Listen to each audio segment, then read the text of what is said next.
You are listening to Single Smart Female. This is Jen, explaining the possibilities in your love life and examining your mantourage dating experiences. I am here to help you do life and love on your terms by tipping the scales of love permanently in your favor. So don't forget to text this episode to all of your single smart girlfriends, and let's get started. Hello, Single Smart Female. It is Jen, your romantic fairy godmama, coming to you today with a romantic fairy godmama hot topic. In fact, this is part deux, that's two, of the stupid things smart women do while dating. Now, if you haven't listened to part one yet, I suggest you start there because we are going to piggyback off of part one. Actually, no. Honestly, you can listen to this one first if you like, but do make sure you go back and listen to the other one. Today, we're going to go through 5 through 8 of these not so smart things that smart women do. And I like talking about these things because as the smarty pants of the world, we think that, we're brilliant in so many things. And the truth is that we're not. And I've done a lot of these things, and they will keep you in a crappy love life cycle. You will get stuck in the loop. So make sure you're not doing these. Got it? All right. Number 5. I don't want you to ever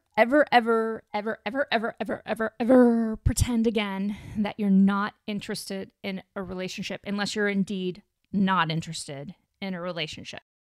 Okay? That means, if a man asks you, maybe you don't want to be in a relationship with him, you don't have to say, or you shouldn't say that I'm not interested in a relationship. That's really, really important. Okay? Because you have to be in integrity with yourself to keep invite good things in your romantic life. So honor yourself. Honor where you're at. Do not fucking pretend that you're just cool going around boning guys and having these wild sexual encounters that lack love when you don't. All right? You don't have to act like, and feel like just because we've heard time and time again, you'll scare him off. Fuck that shit.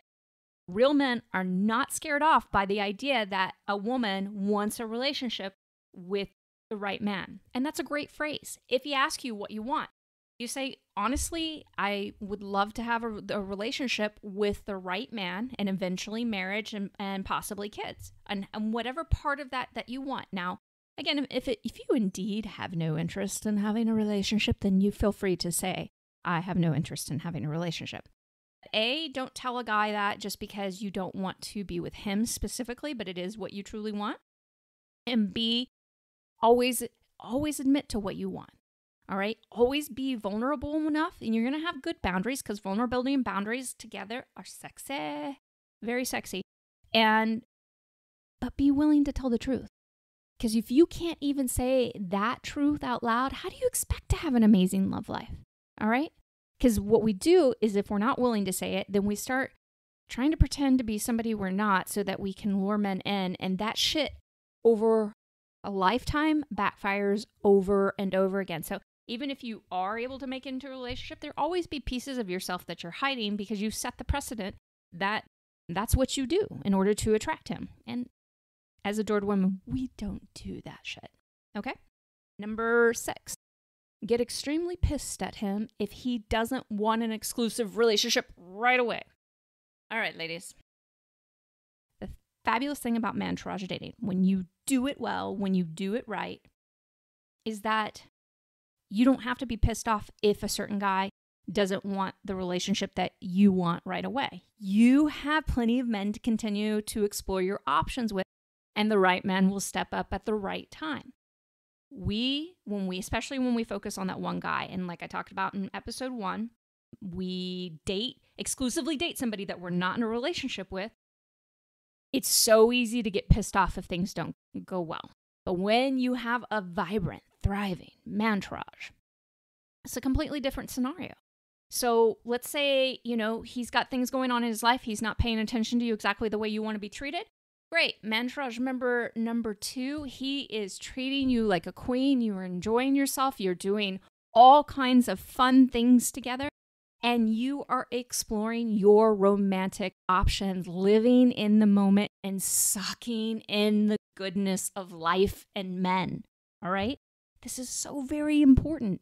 Your love life is meant to be enjoyed. Your dating life is meant to be enjoyed. But if you spend the whole fucking time pissed off because he's not quite ready yet, you're just basically kicking yourself in the ovaries again and again and again and again. And there's no point to it. It's not going to get you to a relationship faster because you're mad or pissed off, or if you do put the ultimatum on him, well, that's just going to be gross long term. Ultimatums, you're always going to have this gross feeling about why he's really with you, and it doesn't make any sense. And you're an adored woman now. You don't need those kind of sneaky scenarios in order to make stuff happen. You're going to be having so much fun with your mantourage. The right guy is just going to be naturally drawn to you. And by the way, just so you know, having a thriving mantourage, automatically, I went from the girl that hardly any guys wanted a relationship with to within a month of having a thriving mantourage to the girl that everybody wanted to be in a relationship. Your vibe changes. It completely changes because you're now giving out a vibe that I'm a woman that lots of men want, but not just any man can have. You will have to bring your A game in order for us to be together and to have fun. And that is just so alluring.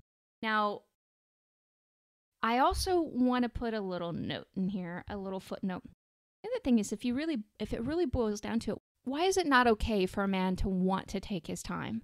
Why would you want him to get in a relationship with you if he's not 100% certain about you?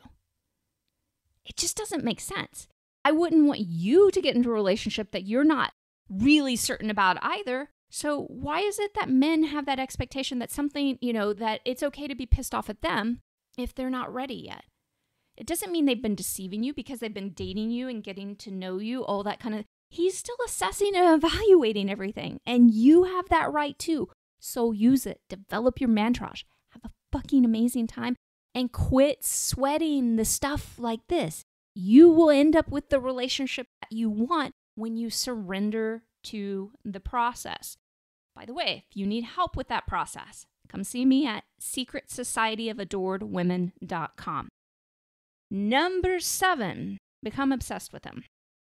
Okay, so aside from things like bunny boiling and taking out other women and stuff like that, I was pretty much the queen of obsession for years until I realized that obsession is the stupidest shit ever. And I'm just gonna call it out. And I'm sorry if I'm hurting anybody's feelings. Actually, I'm not, because somebody's got to tell you. Being obsessed with a man is something that you develop, okay? It's not something that just happens to you. It's not just the chemistry is so amazing that there's nobody else that exists in the world. It is a habit that you develop and you affirm for yourself so that you don't have to turn your attention elsewhere. Yes, we have a propensity to hyperfocus. But when we carry it to obsession, that is just us reaffirming it over and over and over again by going through the bad habits that make it possible. If you're constantly checking his social media, you're setting yourself up for obsession. If you are doing all of these stupid things that we do, like hyper-focusing even a little and not giving yourself other options in men and banking on that one guy all the time, you are setting yourself up for obsession. If you're constantly trying to run into him or you are actually physically stalking him, well, you're already at obsession, but you can stop it. Now, if you do need help, if you actually need legit help from somebody who is a trained professional, I definitely recommend that you go get it. But basically, all of these things are things that we allow ourselves, that we get ourselves into the habit the first time and allow it to keep going, and we're reaffirming that we're obsessed. When if we actually are disciplined about it from the get-go, then we don't have to go into the obsession, okay? That's what the mantourage is for. Mantourage not only helps you explore your options, it prevents obsession. Number 8, This is a big one, ladies. I want you to let this one sink in because this happens way too often. So this is base your romantic worth on whether or not he wants you. I do know what this feels like. Definitely in different instances in my life. And it's hard. It's really, really hard. What I am going to tell you is it is a decision that you get to determine your romantic worth. No male in this universe gets to determine it for you. You get to decide who you are romantically and what your romantic worth is. So set that shit high. And stop behaving in ways and repeating behaviors which become patterns, which become habits that are telling you you are not worth anything. If somebody leaves you, or if somebody, let's say you become hyper-focused on somebody, and by the way, hyper-focus, especially when it gets into obsession, is almost 100% how you're going to lose him. Guys don't respond well to that energy.